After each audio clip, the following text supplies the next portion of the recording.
Assalamualaikum warahmatullahi wabarakatuh. Bismillahirrahmanirrahim. Alhamdulillahi rabbil alamin wa bihi nasta'inu ala umuri dunya waddin. Wassalatu wassalamu ala asyrafil anbiya'i wal mursalin wa ala alihi wa ashabihi wa man da'a bi da'watihi ila yaumiddin. Rabbi shrah li sadri wa yassir li amri wa hlul 'uqdatam min lisani yafqahu qawli. Allahumma inna a'udzubika an adilla wa dalla zilla wa zalla aw adlima aw udlama aw ajala ayyajala alayya. Bapak Ibu dan saudara sekalian yang dimuliakan oleh Allah, kita bersyukur pada Allah Subhanahu wa taala pada pagi hari ini kita bisa melaksanakan sholat subuh berjamaah dan kita bisa melanjutkan kajian sampai syuruk, dan semoga Allah Subhanahu wa taala menjadikan ibadah kita diterima oleh Allah Subhanahu wa taala, menjadikan waktu kita, umur kita menjadi waktu dan umur yang barokah, dan ilmu yang kita dapatkan pada pagi hari ini menjadi ilmu yang bermanfaat di dunia maupun di akhirat. Pada pagi hari ini kita akan melanjutkan kajian kitab Hadits Sahabah juz yang kedua, masih terkait dengan kisah keadilan Umar bin Khattab radhiyallahu an terhadap ahli kitab. Dalam pembahasan yang lalu kita sudah singgung bagaimana kisah yang terjadi atau yang menimpa seorang sahabat Auf bin Malik al-Asy'a'i dengan orang Yahudi.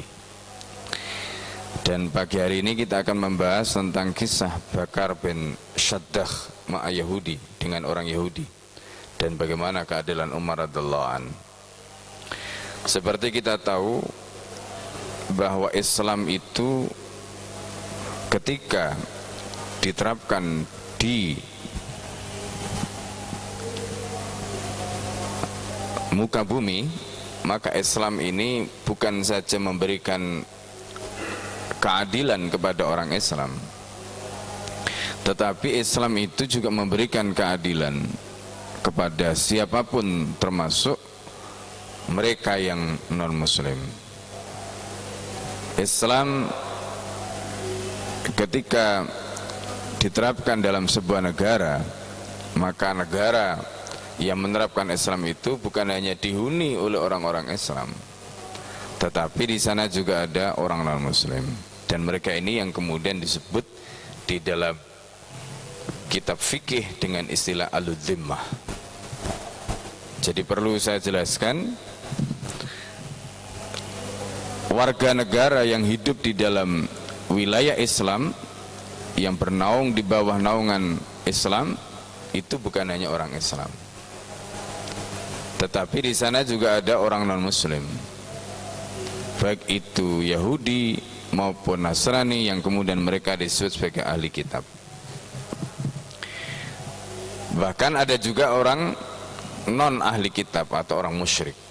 Mereka semuanya diberikan jaminan hidup di wilayah yang di situ Islam diterapkan. Ketika mereka mendapatkan jaminan hidup di wilayah yang diterapkan Islam dan mereka menjadi warga negara Islam, maka mereka disebut dengan sebutan ahli dhimmah.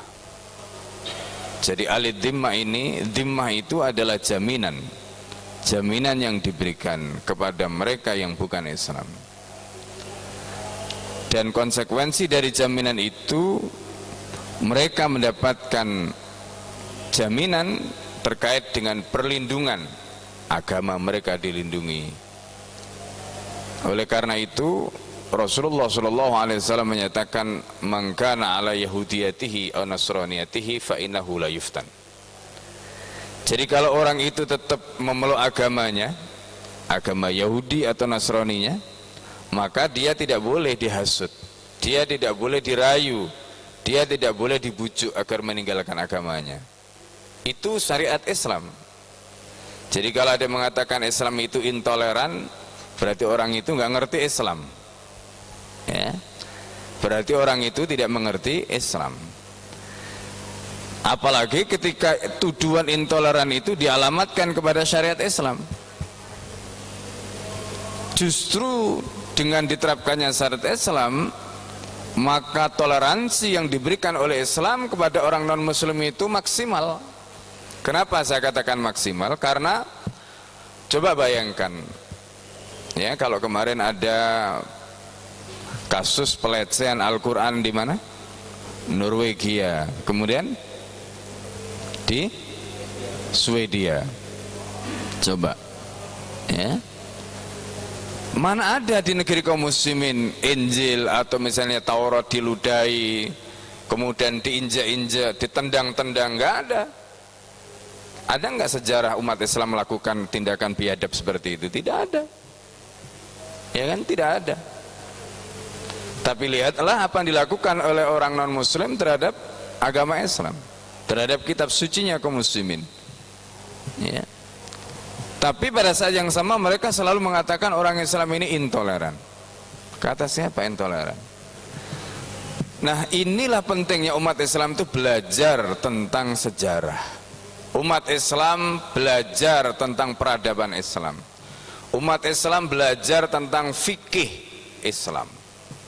Di dalam kitab fikih, di dalam sejarah, di dalam peradaban Islam tidak ada syariat Islam yang membolehkan orang Islam untuk melecehkan agama orang lain ketika mereka hidup di dalam naungan Islam. Tidak ada. Maka Rasulullah SAW tadi menyatakan, man kana ala yahudiyatihi aw nasraniyatihi fa innahu la yuftan. Jadi kalau orang itu tetap memeluk agamanya, agama Yahudi atau agama Nasrani, fa innahu la yuftan, tidak boleh. Orang itu kemudian dirayu, dibujuk, dihasut untuk meninggalkan agamanya, tidak boleh. Itu syariat Islam. Bahkan Rasulullah SAW menyatakan, man adada miyan faqad adani. Kalau ada orang yang menganiaya ahli dhimmah itu seperti tadi sudah disebutkan, orang non muslim yang hidup di dalam perlindungan Islam, ya. Misalnya seperti orang Yahudi, orang Nasrani. Ketika Nabi di Madinah ada orang Yahudi, di Najran ada orang Nasrani. Mereka diperangi oleh Rasulullah karena mereka berkhianat. Itulah, ya, jadi mereka ini diperangi oleh Rasulullah karena mereka berkhianat. Itu yang harus kita pahami. Maka kalau kita kembali kepada hadis Nabi, man adada miyan faqad adani, kalau ada orang yang menganiaya ahli dhimmah, seperti dalam hadis yang lalu ketika kita lihat bagaimana kisah orang Yahudi yang kemudian kulitnya sobek, ya, gara-gara tindakan dari Auf bin Malik al-Asy'ari. Umar bin Khattab radhiyallahu anhu marah besar karena dianggap ini menodai dhimmahnya Nabi, jaminan Rasulullah SAW, karena Rasulullah mengatakan, man adada miyan faqad adani. Siapa yang menganiaya, siapa yang melukai ahli dhimmah, maka dia sama dengan menganiaya aku, kata Nabi. Subhanallah. Itu jaminan yang diberikan oleh Rasulullah SAW. Maka nyawa mereka dijaga. Tadi yang pertama, mangkana, ya, ala yahudiyati anasraniyatihi fa innahu la yuftan. Berarti apa? Agamanya dijaga. Kalau mereka tetap Yahudi, mereka tetap memeluk Nasrani, silakan dijaga agama mereka, tapi dengan catatan al-islamu ya'lu wa la yu'la alaih. Islam itu tinggi, ya. Jadi bukan kemudian atas nama menjaga agama mereka, mereka diberikan kebebasan untuk memeluk agama mereka, terus mereka seenaknya sendiri, tidak. Al-Islamu ya'lu wa la yu'la alaih. Islam itu tinggi dan tidak boleh ketinggian Islam itu dikalahkan oleh yang lain. Maka ketika mereka dijamin agamanya, itu artinya mereka bebas beribadah. Mereka bebas beribadah di wilayah yang di situ menerapkan Islam, di wilayah yang disebut dengan kekhalifan Islam. Itu, ya. Nah, ini yang harus dipahami. Tidak ada toleransi yang begitu luar biasa yang diberikan kepada pemeluk agama lain melebihi apa yang diberikan oleh Islam, dan itu teruji, ya, dan itu teruji. Dalam pembahasan yang lalu kita sudah singgung ketika kita membahas tentang bagaimana kisah Amr bin As ketika melakukan perluasan masjid di Fustat di Mesir. Di Mesir itu masjidnya Amr bin As, kalau kita ke sana hari ini itu dekat dengan gerejanya orang Koptik, atau dalam bahasa Arabnya disebut dengan Kipti. Maria Al-Qibtiyah itu adalah pemberian atau hadiah dari Muqawqis yang diberikan oleh Muqawqis kepada Rasulullah SAW, itu dari suku Koptik Mesir. Maria Al-Qibtiyah, Qibti itu adalah sukunya Koptik. Sampai hari ini suku itu ada. Butros-Butros Ghali yang pernah menjadi sekjen PBB itu adalah asli keturunan Mesir, orang Kristen dari dulu. Coba bayangkan, kalau seandainya Islam itu tidak memberikan jaminan kepada agama mereka, kira-kira orang seperti Butros Ghali itu masih ada nggak? Tidak ada. Nah, ini yang harus kita pahami. Jadi sekarang ini karena orang Islam sendiri nggak ngerti tentang Islam, nggak ngerti peradaban Islam, nggak ngerti sejarah Islam, nggak ngerti fikih Islam, ketika dituduh intoleran, mereka tidak bisa menjawab. Ya, mereka tidak bisa membela agamanya. Nah, ini yang harus kita pahami. Jadi kita ini punya izzah, umat Islam itu punya izzah. Ya. Nah, ini. Mereka yang menuduh juga ngawur karena nggak belajar Islam. Ya. Seenaknya memberikan stempel atau tuduhan-tuduhan kepada umat Islam. Nah, ini yang hari-hari ini kita sedih, ya. Nah, ini. Bapak Ibu dan saudara sekalian yang dimuliakan oleh Allah, itu jaminan yang diberikan oleh Islam.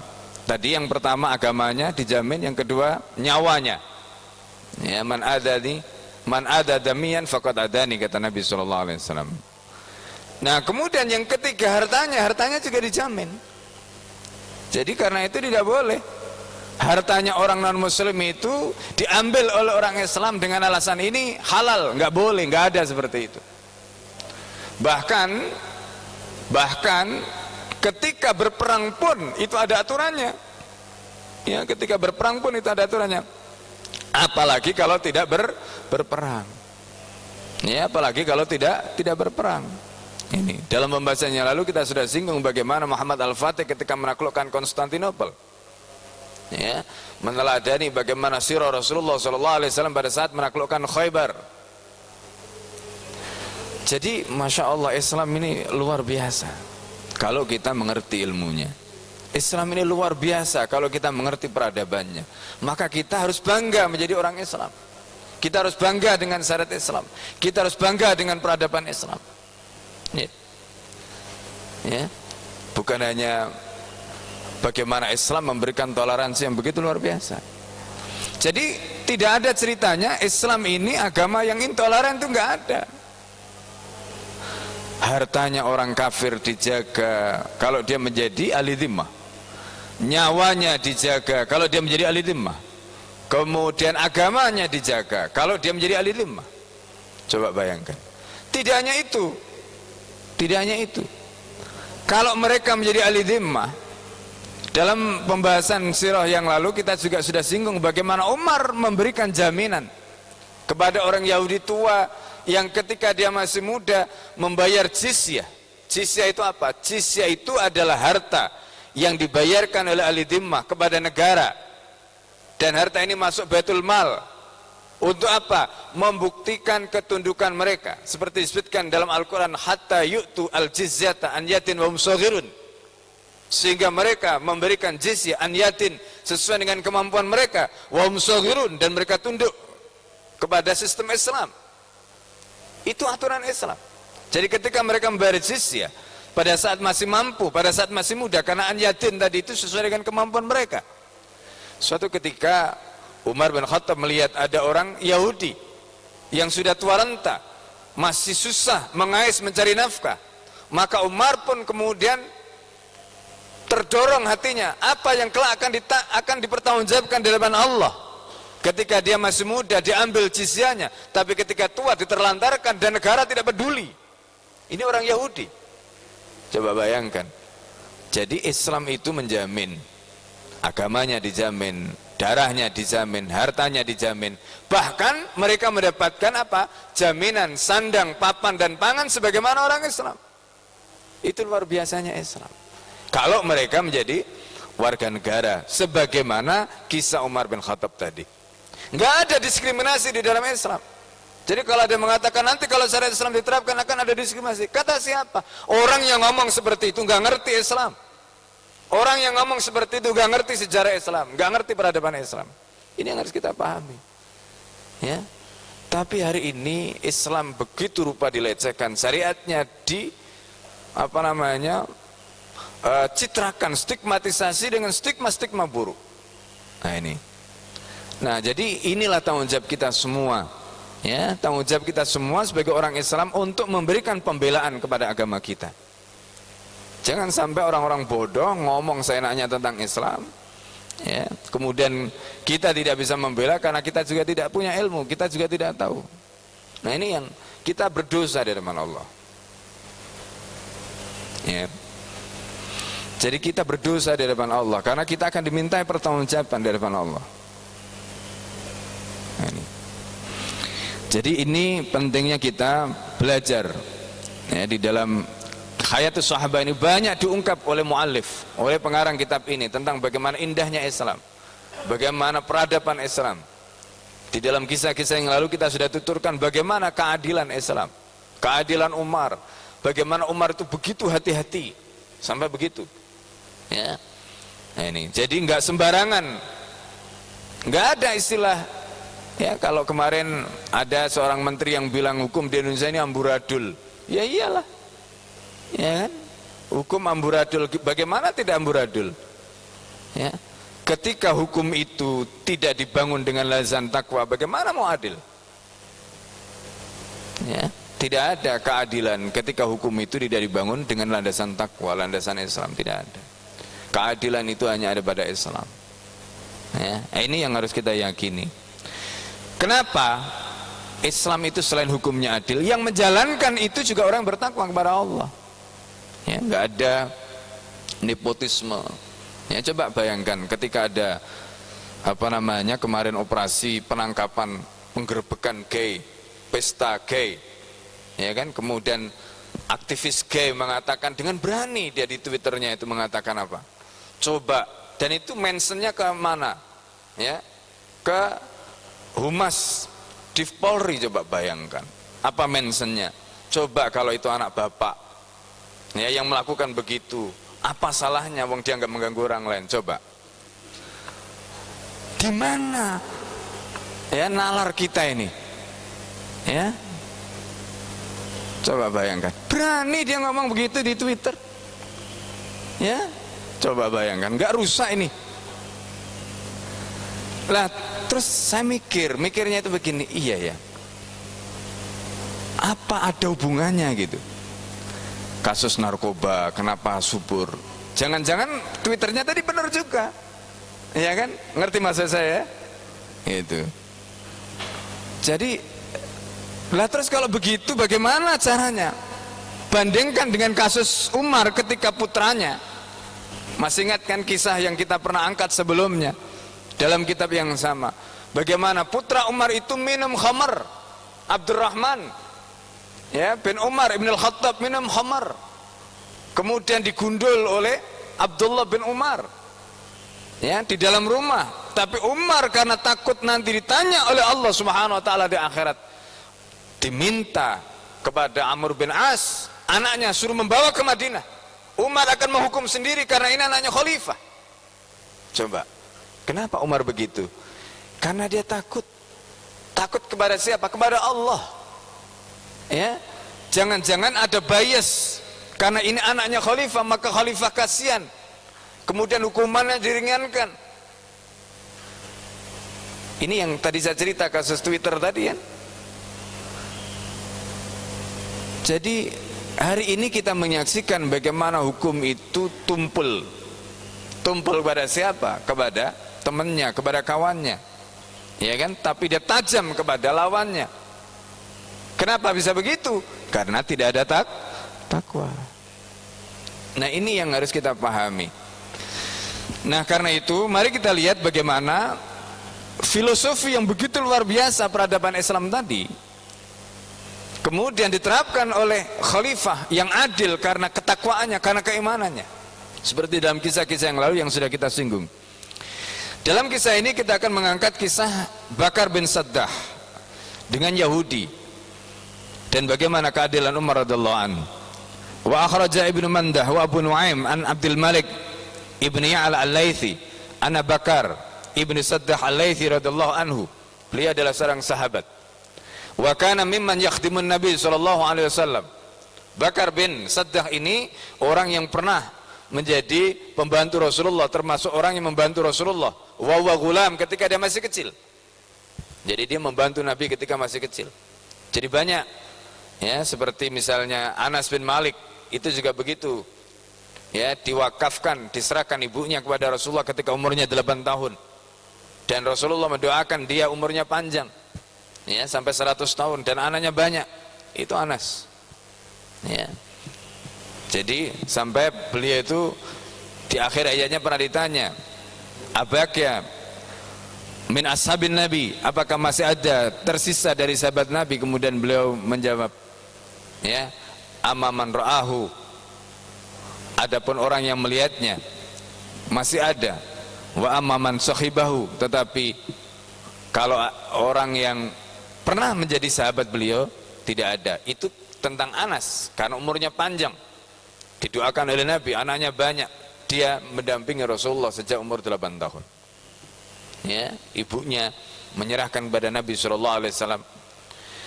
Nah, Abu Bakar bin Saddah Al-Laythi ini juga begitu, pernah membantu Rasulullah ketika dia masih ghulam, masih muda, masih anak-anak. Falamma ikhtalama, ketika dia sudah balik, ja'a ila Nabi SAW, dia datang pada Rasulullah SAW. Jadi karena kalau sudah balik kan gak enak membantu di rumah Rasulullah, kan ya gak nyaman karena bukan mahram dengan istri-istri Nabi SAW. Jadi gak enak lah gitu. Beliau datang pada Rasulullah SAW. Faqala ya Rasulullah, wahai Rasulullah, inni kuntu adkhulu ala alika. Aku sudah biasa masuk di keluargamu, di tengah-tengah keluargamu. Ketika itu beliau masih kecil, masih belum balik. Nah sekarang sudah balik. Kemudian apa kata beliau? Waqad balaghtu mablaghar rijal. Dan aku sekarang sudah balik sebagaimana laki-laki, mablaghar rijal, sebagaimana laki-laki yang lain, orang-orang dewasa. Itu kata Bakar bin Saddah. Faqala Rasulullah SAW. Maka kemudian Rasulullah SAW mendoakan dia. Nah ini doanya Rasulullah. Allahumma saddiq qawlahu. Ya Allah, jadikanlah ucapan dia itu ucapan yang jujur. Walakihi dhafra, dan pertemukanlah dia dengan kemenangan, keselamatan, kebaikan. Ini yang didoakan oleh Rasulullah SAW kepada Bakar bin Saddah ini. Falamma kana fi wilayati Umar radhiyallahu anhu, ketika dia, jadi umurnya dia ini sampai ya ketika itu dia hidup pada zaman Umar bin Khattab. Ini Bakar bin Saddah ini hidup pada zaman Umar bin Khattab dan dia pernah mendapatkan pendidikan semasa kecilnya sampai balik di tangan Rasulullah SAW dan didoakan lagi oleh Rasulullah SAW. Apa kata? Apa yang terjadi kemudian? Ketika dia hidup pada zaman Umar bin Khattab, wujida Yahudiyun qatilan. Pada waktu itu ditemukan orang Yahudi terbunuh. Jadi ada orang Yahudi terbunuh. Nah ini orang Yahudi terbunuh. Fa'adhama dzalika Umar wa jazza. Terbunuhnya orang Yahudi itu membuat Umar, artinya ini berat bagi Umar karena orang Yahudi ini terbunuh di wilayahnya Umar ketika Umar menjadi khalifah. Ya. Dalam riwayat yang lain ini terjadi di Madinah.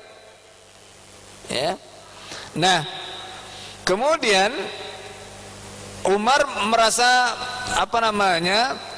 sedih karena harus mempertanggungjawabkan setiap darah, ya, terutama ahli dhimmah yang merupakan dhimmah Rasulullah SAW seperti yang sudah kita sebutkan tadi. Wasaida alal mimbar, kemudian Umar naik di atas mimbar. Faqala, kemudian Umar berkhutbah. Afima wallani Allah wastahlafani yuftaku birrijal. Ya. Kata Umar bin Khattab radhiyallahu anhu, apakah ya karena sesuatu yang Allah Subhanahu wa taala telah mengangkat aku menjadi pengurusnya, menjadi walinya yang mengurus urusannya, wastahlafani, dan aku menjadi khalifah. Ya, dan dia mengangkat aku menjadi khalifah, menjadikan aku menjadi khalifah, penguasa. Yuftaku birijal, kemudian ada orang yang darahnya atau orang itu yang apa namanya dia darahnya atau dia terbunuh. Nah, ini yang digambarkan oleh Umar merespon kisah tentang terbunuhnya orang Yahudi tadi. Udzakirullah rajulan kana indahu ilmun illa a'lamani. Aku ingin ingatkan, ya, semata-mata karena Allah Subhanahu wa taala. Jadi aku ingin ingatkan tentang seseorang yang kalau dia punya ilmu, maka dia pasti akan memberitahukan kepadaku. Illa a'lamani. Siapa kalau ada orang yang tahu tentang kejadian ini atau dia tahu peristiwanya, silakan dia memberitahukan padaku. Faqama ilaihi Bakar bin Saddah. Ketika itu Bakar bin Saddah berdiri menghampiri Umar bin Khattab radhiyallahu anhu. Faqala, kemudian Abu Bakar bin Saddah mengatakan pada Umar, ana bihi, aku, wahai Amirul Mukminin, katanya. Faqala Allahu Akbar. Ya, kata Amirul Mukminin, Allahu Akbar, bu'ta bidammi, katanya. Artinya dijelaskan di sini oleh Al-Kandahlawi, i'tarafta bi, apakah engkau mengakuinya atau engkau mengetahuinya? Fahatil makhraj, kalau begitu silakan apa namanya ke sini, berikan solusi atau jalan keluar, atau tunjukkan jalan keluar. Faqala, maka kemudian Bakar bin Saddah mengatakan, bala, tentu, wahai Amirul Mukminin. Jadi beliau Bakar bin Saddah ini bukan pelaku dalam kasus ini. Dalam kasus ini beliau menceritakan, ya, menceritakan tentang peristiwa terbunuhnya orang Yahudi tadi. Kharaja fulan ghazian, kata dia. Maka ada seorang fulan di sini dia disebutkan namanya, tapi dalam riwayat yang lain dalam kitab Sunan Al-Bahaqi disebutkan ada dua orang laki-laki, ya, ada dua orang laki-laki.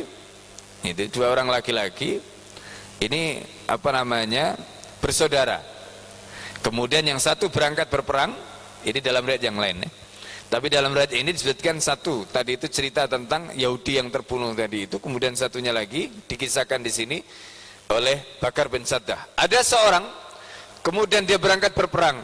Wawakalani, dan orang itu telah mewakilkan kepada aku bi'alihi, untuk menjaga keluarganya. Jadi ini kebiasaan para sahabat, enggak semua ikut berperang. Ya, enggak semua ikut berperang. Jadi kalau berperang ada yang diminta untuk jaga keluarganya. Termasuk juga ada yang mengurus mereka, ya makannya, ya semuanya, ya. Jadi bayangkan kalau semuanya ikut berperang, terus nanti siapa yang akan ngurus anak-anaknya, siapa yang akan ngurus istrinya, siapa yang akan ngurus apa namanya keluarga mereka kalau membutuhkan sesuatu, kalau ada yang sakit dan sebagainya. Maka tetap ada yang ditinggalkan di Madinah, dan kemudian mereka ada yang ngurus, ya, mengurus yang ditinggalkan oleh keluarga yang ikut berperang tadi itu. Faji itu, kemudian aku datang, fawajatu hadal Yahudi, katanya. Ketika aku datang di keluarganya tadi, sebagaimana amanah keluarganya itu untuk dijaga, untuk diurus tadi itu, tiba-tiba aku mendapati orang Yahudi ini. Nah, orang Yahudi yang terbunuh tadi itu didapati fi manzilihi, di rumah orang itu. Jadi ada orang laki-laki yang meninggalkan keluarganya, keluarga itu dititipkan kepada Bakar bin Saddah. Kemudian ketika Bakar bin Saddah masuk atau datang ke rumah orang yang menitipkan tadi itu, karena suaminya tidak ada, di situ ada keluarganya, ada istrinya dan sebagainya tadi. Tiba-tiba ada orang Yahudi itu fi manzili, di dalam rumahnya. Wa yaqulu, ya, ini ungkapan apa namanya orang Yahudi itu. Wa ath'athu gharrahul Islam hatta khalautu bi irsi lailat tamam, katanya. As'as itu nama sahabat yang, atau nama orang Islam atau fulan yang ikut berperang tadi. Jadi dia gharrahul Islam, telah di dalam tanda petik ini, karena yang ngomong orang Yahudi, ditipu oleh Islam. Karena dia ikut berperang, dia tinggalkan istrinya. Nah ini, ya. Jadi ini omongannya orang Yahudi tadi. Hatta khalautu bi irsihi lailat tamami, sehingga aku menyendiri dengan apa namanya pasangan dia pada lailat tamam, maksudnya sepanjang malam, karena ditinggalkan suaminya kan. Nah ini. Nah, kemudian dia mengatakan abitu ala taraibiha wa yumsi ala jarda'i lahiqatil hizami. Kata dia, aku bermalam dengan taraib di sini bahasa kiasan tapi maksudnya adalah istrinya, ya, keluarganya. Nah, ini yang diceritakan oleh orang Yahudi tadi, ya. Kemudian di situ disebutkan ka'anna majami'al ar-rabalati minha fi'amun yanhaduna ila fi'am. Nah, dalam riwayat ini atau dalam kisah ini, kata ar-rabalat itu diartikan batinul fakhdi, jadi bagian dalam pahanya itu, mimma yalil kubul, yang nyambung dengan kemaluan depannya itu ketemu dengan, artinya orang itu sedang tidur gitu, bahasa kiasannya itu, tapi karena ini bahasa syair gitu ya, jadi bahasa syair, ya.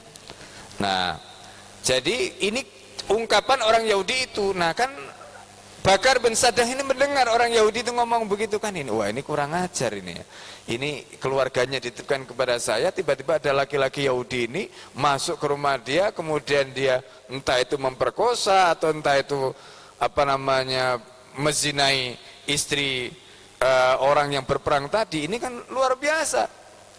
Marahlah Bakar bin Saddah tadi itu. Nah, itu ceritanya, ya. Nah, jadi itu kisahnya. Maka kemudian fasaddaqa Umar radhiyallahu anhu qaulahu. Itu cerita Bakar bin Saddah. Karena dia marah, maka kemudian orang itu dibunuh. Orang Yahudi tadi dibunuh. Kenapa dibunuh? Nah, ini ada hadis Nabi. Ada hadis Nabi. Apa hadisnya? Rasulullah SAW menyatakan begini, man kutila duna dinihi fawa syahid, man kutila duna malihi fawa syahid, man kutila duna ardihi fawa syahid. Itu hadisnya. Jadi kalau ada orang terbunuh karena dia membela agamanya, maksudnya misalnya ini ada orang menghina agama Islam, lalu kemudian kita marah, kita pukul orang itu karena dia menghina agama kita, terus dia melawan, terus kita kalah, mati, kita mati syahid. Itu hadisnya. Man kutila, orang yang terbunuh duna dini, karena dia membela agamanya, fawa syahid. Begitu juga kalau misalnya ini ada perampok masuk rumah kita, ya, masa iya perampok masuk atau orang maling masuk, kemudian kita kasih mana duitnya, mana kotak ini, kalau kita tunjukin, ya, bodoh amat orang ini, ya kan? Maka yang benar adalah dilawan. Apa hadisnya? Hadisnya tadi, man kutila duna mali. Jadi kalau orang itu terbunuh karena dia membela hartanya, itu harta dia, ya, termasuk kalau ada rumah dia misalnya diterobos atau katakanlah misalnya maling, dia masuk tadi itu, kemudian dia melawan, terus dia kalah sama malingnya tadi, karena mungkin malingnya sudah menyiapkan senjata, kita nggak siap dan sebagainya. Maka kalau kita terbunuh karena membela harta kita, fawa syahid. Itu yang juga dijadikan alasan oleh para ulama, ya. Jadi kalau misalnya kita membela negeri ini dari penjajah, karena negeri kita ini dirampok oleh penjajah misalnya begitu, ya, seperti kita lihat sekarang, ya kan, Anda tahu bagaimana Omnibus Law, ya. Maka kemudian ketika kita dibunuh atau terbunuh karena membela harta-harta kekayaan negeri kita ini, itu mati syahid. Itu mati syahid. Itu hadisnya tadi, man kutila duna malihi fahuwa syahid. Bukan hanya harta dia, tapi juga harta kekayaan negerinya. Itu yang dijadikan dasar ulama di masa lalu. Kenapa mereka begitu heroik? Kenapa mereka begitu luar biasa? Ya, kenapa? Karena mereka membela, ya, negeri mereka, wilayah yang mereka berada tadi itu. Nah, itu dasarnya diantaranya. Kemudian yang berikutnya, man kutila duna arad, ya, atau duna ird, ya, bisa baca arad, bisa ird, ya. Nah, kalau orang itu dia terbunuh karena membela kehormatan dia, siapa yang dimaksud ird? Ird itu, ya, ird itu konteksnya dengan, jadi misalnya kita punya istri, ada anak perempuan, itu kehormatan bagi laki-laki. Jadi kalau misalnya istri yang ada di rumah tadi itu misalnya, katakan ada orang lain, ya, laki-laki lain masuk rumah atau menggoda atau apa, termasuk anak kita, maka dalam hal ini Islam mengatakan man kutila duna irdihi, kalau ada orang yang terbunuh karena membela kehormatan dia tadi, maka dia mati syahid. Ada kisah yang menarik ya, ada kisah menarik. Suatu ketika di Mesir itu ada kejadian. Jadi ada kejadian, ya. Jadi ada anak perempuan. Ini karena anak perempuan itu adalah kehormatan bagi orang tuanya. Lalu kemudian anak itu entah itu berzina atau bagaimana, ya. Maka kemudian si orang tuanya ini marah, ya, marah dia, karena dianggap anak ini sudah memalukan keluarganya. Maka kemudian dibunuhlah anak perempuannya ini oleh bapaknya ini. Ketika dia di pengadilan ditanya, kenapa kamu membunuh anakmu sendiri? Kata dia, ini kehormatan saya. Dia sudah menodai kehormatan saya. Nah itu mantuna irdi fahuwa syahid. Harusnya dia dihukum mati karena, dan kata dia, saya rela mati karena kehormatan ini. Ya itu harusnya, dan dia nggak ada masalah, dia mau dihukum mati nggak apa-apa karena ini kehormatan dia. Apa yang terjadi kemudian? Justru pengadilan membebaskan dia. Pengadilan membebaskan dia dengan alasan tadi, karena yang dia bela itu kehormatannya. Ini kejadian yang menarik, ya. Nah, jadi orang yang terbunuh karena dia membela kehormatannya itu mati syahid, ya, mati syahid. Nah, apa yang dilakukan oleh Bakar bin Saddah tadi, dia kan diberi amanah untuk menjaga istrinya, mujahid yang sedang berperang tadi. Tiba-tiba ada orang Yahudi masuk di rumahnya mujahid tadi, meniduri istrinya mujahid tadi. Nah gitu loh. Maka Bakar bin Saddah tadi marah. Karena dia marah, karena ini kan kehormatan kan, ini kehormatan suaminya dan juga kehormatan beliau yang dititipi. Nah gitu loh. Akhirnya apa? Maka kemudian dibunuhlah orang Yahudi tadi itu. Maka kemudian apa yang terjadi? Fasaddaqa Umar radhiyallahu anhu qala. Umar justru membenarkan ucapan Bakar bin Saddah tadi, ya. Wa abatala dammahu bidu'ain Nabi sallallahu alaihi wasallam. Dan kemudian Umar membatalkan darahnya. Darahnya siapa? Bakar bin Saddah tadi. Kan harusnya karena dia membunuh, kan harusnya dibunuh, kan kisos. Tapi kemudian darahnya Bakar bin Saddah ini dibatalkan. Satu pertimbangannya karena ucapannya itu benar. Kenapa ucapannya benar? Karena yang memberikan kesaksian itu Nabi. Allahumma saddiq qawlahu. Nah, ya kan? Itu kan kesaksian Rasulullah. Doa sekaligus memberikan kesaksian bahwa apa yang diucapkan oleh Bakar bin Saddah ini benar, karena yang memberikan kesaksian, mendoakan itu adalah baginda Rasulullah Shallallahu Alaihi Wasallam. Gitu. Masa nggak percaya dengan Nabi? Wong Nabi sendiri kok dari lisan, dan Umar tahu itu. Rasulullah mendoakan Bakar bin Saddah seperti itu.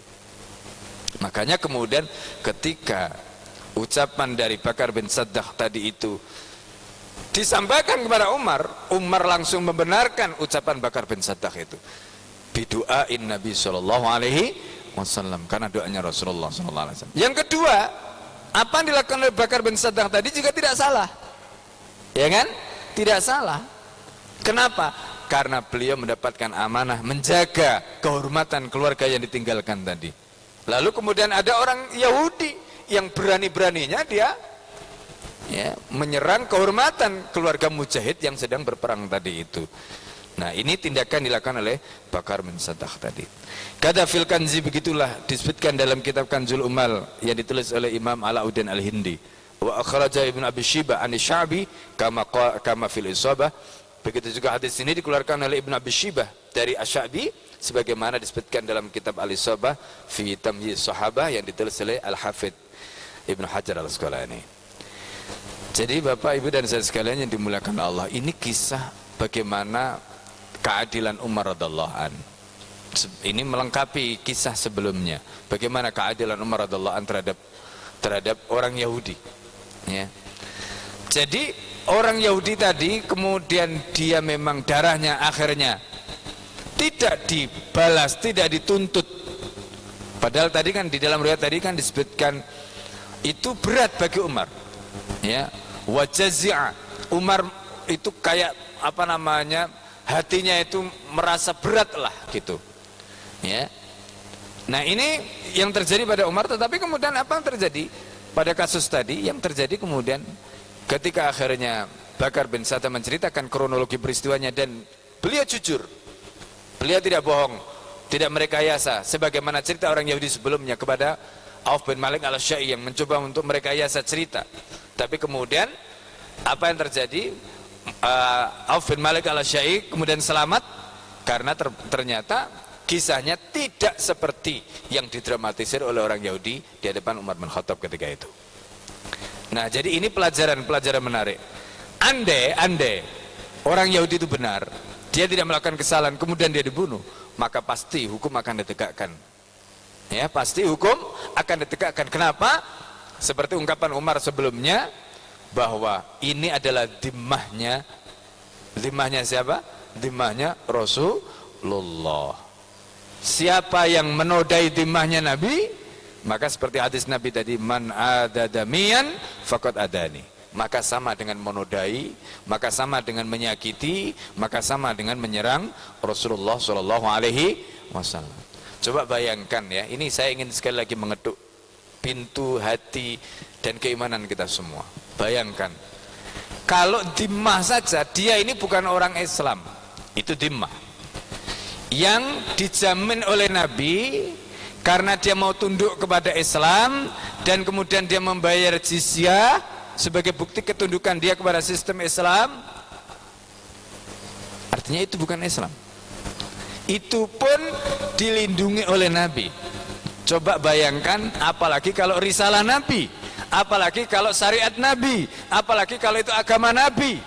Apa kira-kira yang dilakukan oleh Rasulullah SAW kalau orang itu menyerang syariat, menyerang agama, menyerang risalah Rasulullah SAW? Ini yang harus kita pahami. Dhimmahnya saja kalau diserang, Rasulullah SAW wajib melindungi. Ya, ini dhimmah yang disebutkan dhimmah tadi. Padahal dia bukan orang Islam. Padahal dia bukan Islam.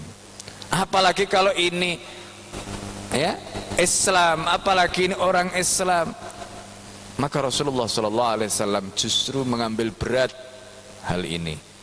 Ya, nah itulah mengapa di dalam surat At-Taubah Allah menceritakan bagaimana Rasulullah, laqad ja'akum rasulun min anfusikum azizun alaihi ma'anittum. Ini itu Rasulullah. Jadi Masya Allah ya, perasaannya Nabi itu berat melihat kita hari ini, berat melihat umatnya ini ya. Harisun alaikum bil mu'minina raufur rahim. Itu Rasulullah. Jadi inilah gambaran yang kita lihat Bapak Ibu dan saudara sekalian rahimakumullah. Jadi bagaimana Rasulullah sallallahu alaihi wasallam, bagaimana syariat Rasulullah sallallahu alaihi wasallam. Nah, kadang-kadang muncul tadi ungkapan, udahlah ya enggak usah dibela. Kan ini kan syariatnya Allah, Allah pasti akan membela. Ya. Allah pasti akan membela syariat ini. Allah pasti akan membela agama ini. Allah pasti akan membela kitab sucinya. Pasti itu. Karena Allah sendiri mengatakan, inna nahnu nazzalna dzikra wa inna lahu lahafidun. Ya kan? Kami yang menurunkan Al-Quran ini dan kami akan menjaganya.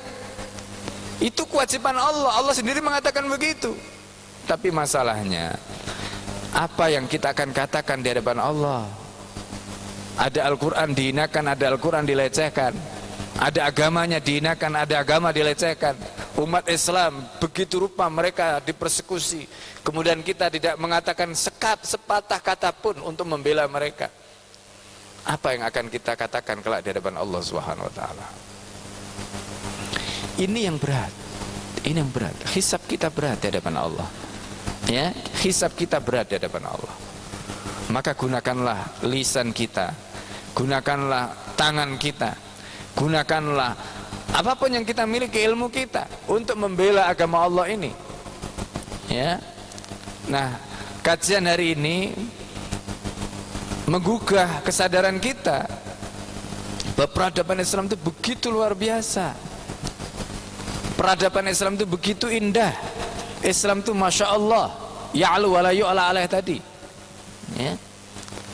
Jadi memang pekerjaan setan dan para pendukung setan terus menerus menyerang Islam, berusaha untuk melemahkan Islam, menghinakan Islam. Pertanyaannya, apakah kita diam setan-setan menghinakan, menistakan? Ini yang harus kita pahami, ya. Jadi Allah itu akan bertanya, bahkan para ulama akan ditanya.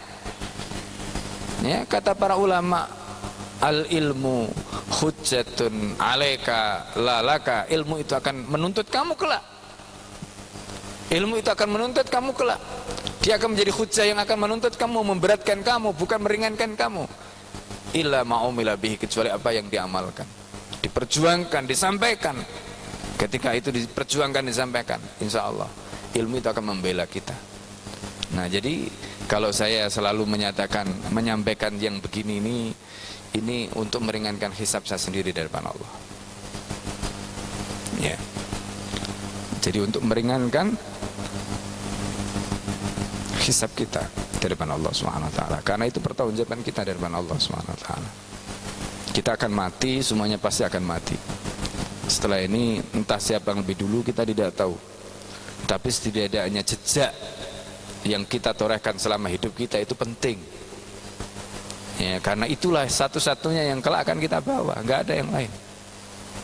Ya. Jadi jejak yang kita torehkan di masjid ini, di tempat pengajian ini itu penting, karena ini yang nanti akan kita bawa. Ya, wa yauma idzin tuhaddisu akhbaraha, nanti ini akan cerita semua. Ya kan? Tab yang saya pakai, handphone yang saya pakai, baju yang saya pakai, semua ini akan bercerita nanti di depan Allah Subhanahu wa taala. Ya, meja yang kita pakai, lantai yang kita pakai, semua akan bercerita di hadapan Allah Subhanahu wa taala. Wa yauma idzin tuhaddisu akhbaraha, menjadi saksi semua apa yang sudah pernah kita sampaikan, apa yang sudah pernah kita lakukan di tempat ini. Nah, ini pentingnya. Karena kita semua akan kembali menghadap Allah. Dunia ini sementara. Ya, kita tidak selama-lamanya tinggal di sini. Nah, karena itu kesadaran ini penting. Ya, supaya kita tidak diberatkan dengan dunia. Ya, banyak orang takut karena dunia. Ya, takut karena dunia. Padahal dunia itu sebentar lagi akan ditinggalkan. Tapi setelah dia meninggalkan dunia, maka apa yang terjadi? Dia tidak punya apa-apa. Ya, coba bayangkan kalau dalam hadis Abu Dawud Rasulullah sampai menceritakan orang yang sholat, ternyata amalan sholatnya ditamparkan ke mukanya kelak di hadapan Allah Subhanahu wa taala. Apa yang kita mau katakan di hadapan Allah? Ya kan? Orang yang mencari ilmu kemudian ditamparkan juga ke mukanya. Dalam Tadhkiratus Sami' wal Mutakallim disebutkan begitu oleh Ibnu Jama'ah. Ada hadis Nabi yang dikutip oleh beliau. Masya Allah. Ya, jadi ini yang membuat kita selalu berusaha untuk menjalankan semuanya karena Allah Subhanahu wa taala. Tanggung jawab kita kepada agama ini, tanggung jawab kita kepada Allah dan Rasulnya. Saya kira itu, karena sudah masuk waktu syuruk. Kalau ada yang ingin disampaikan atau ditanyakan dalam kesempatan kali ini, silakan, mumpung belum kita tutup. Fala tafadhal masykur. Silakan. Kalau ada.